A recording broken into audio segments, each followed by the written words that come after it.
అలాంటి వారానికి ఒకసారి రేడియోలో ఎప్పుడు పాటలు వస్తాయా అని అందరూ ఎదురు చూసేవాళ్ళు. రాగానే శంకర్బాబుని పిలవండి, డ్యాన్స్ వేస్తాడు, మనల్ని అలరిస్తాడు అని వాళ్ళందరూ ఉత్సాహంగా ఉంటే వాళ్ళ ఉత్సాహానికి నేను మరింత ప్రోత్సాహంగా తీసుకుని దాన్ని డ్యాన్స్లు వేస్తుండేవాడిని. అట్లాగా అవి డ్యాన్సులు అంటారా, బాడీ కదలిక అంటారా ఏమో తెలియదు, ఒక ఎనర్జీగా అవి ప్రజెంట్ చేయటం అనేది ఒక్కడే తెలుసు నాకు. 7th class, 6th class, 8th class ఆ ప్రాంతంలో. ఆ తర్వాత ఎన్సీసీలో చేరిన తర్వాత ఈవినింగ్ క్యాంప్ ఫైర్ టైంలో అందరూ ఎర్లీగా భోజనాలు కానిచ్చిన తర్వాత తిన్న 70 ప్లేట్లు మన అల్యూమినియం ప్లేట్స్ వాటిని తిరగేసి దరువులుగా డప్పులుగా వాయించుకుంటూ అప్పుడు కూడా డ్యాన్స్ వేస్తూ అందరిని ఎంటర్టైన్ చేస్తూ ఉండేవాడు. ఆ రకంగా డ్యాన్స్ అనేది నాకు ఇష్టమైనటువంటి ఒక నా అంతర్భాగం అయిపోయింది. అలాగా డ్యాన్స్లో నేను వేరుగా ఎప్పుడు చూడను, ఎప్పుడు హుషారు ఉన్నా సరే అందుకంటే ముందు లేచిపోయి డ్యాన్సెస్ వేయటం అనేది మ్యూజిక్ అనుగుణంగా బాడీని మార్చుకోవడం జరిగింది. అంటే ఫస్ట్ పిక్చరు నేను వెళ్ళినప్పుడు అక్కడ సరదాగా నా రూమ్లో నేను డ్యాన్స్ వేస్తుంటే నా కోస్టార్స్ ఆర్టిస్ట్ వాడే చిరంజీవి డ్యాన్స్ వేస్తాడు అని అంటే అవునా అని వాళ్ళందరూ చేయాలంటే అందులో సావిత్రి గారు ఉండేవారు, రోజారామణి, కవిత ఇలాంటి యాక్టర్లు అందరూ ఉండేవాళ్ళు, నరసింహరాజు ఇలాంటి వాళ్ళందరూ ఉన్నప్పుడు వర్షం పడుతుంది. ఒక పంచలో డ్యాన్స్ వేయాల్సి వచ్చింది. అది ఈస్ట్ గోదావరి రాజమండ్రి దగ్గర ఒక పల్లెటూళ్ళలో.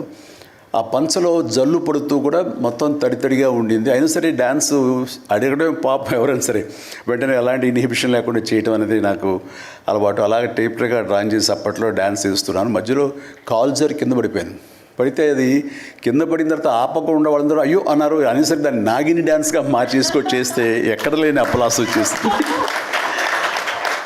సో అక్కడ చూసేటంటే ఒక కో డైరెక్టరు రాఘవేంద్రరావు గారి సారి మన క్రాంతి కుమార్ గారికి చెప్పడం, ప్రాణం ఖరీదులు వాళ్ళు బుక్ చేసినప్పుడు ఎవరి భలే డ్యాన్స్ వేస్తాడు, భలే ఉంటే డ్యాన్స్ అని అవునంటూ నా క్యారెక్టర్కి అంతకుముందు ఎప్పుడు ఒక డ్యాన్స్ అనేది ఊహించుకోలేదు. సాంగ్ డ్యూయట్ సాంగ్ ఒక ఎందుకు పెట్టకూడదు సాంగ్ అని చెప్పి నాకు ఆ సాంగ్ సిచ్యువేషన్ క్రియేట్ చేసి ఏలియల్లో ఎందాక అనే ఒక సాంగ్ అండ్ ఆ సాంగ్ నేను వేస్తే దాన్ని స్టెప్స్ అది వేసుకుంటే ఫస్ట్ టైం ఒక యాక్టర్గా నేను స్క్రీన్ మీద డ్యాన్స్ ఇస్తూ కనిపించింది. అది దానికంటే ముందు మన ప్రాణం ఖరీదు పునాది రాళ్ళలో కూడా అలాగే ఫ్రెండ్స్ మధ్య డ్యాన్స్ వేస్తూ నేనే సెంటర్ ఆఫ్ అట్రాక్షన్గా ఉంటూ చేశాను.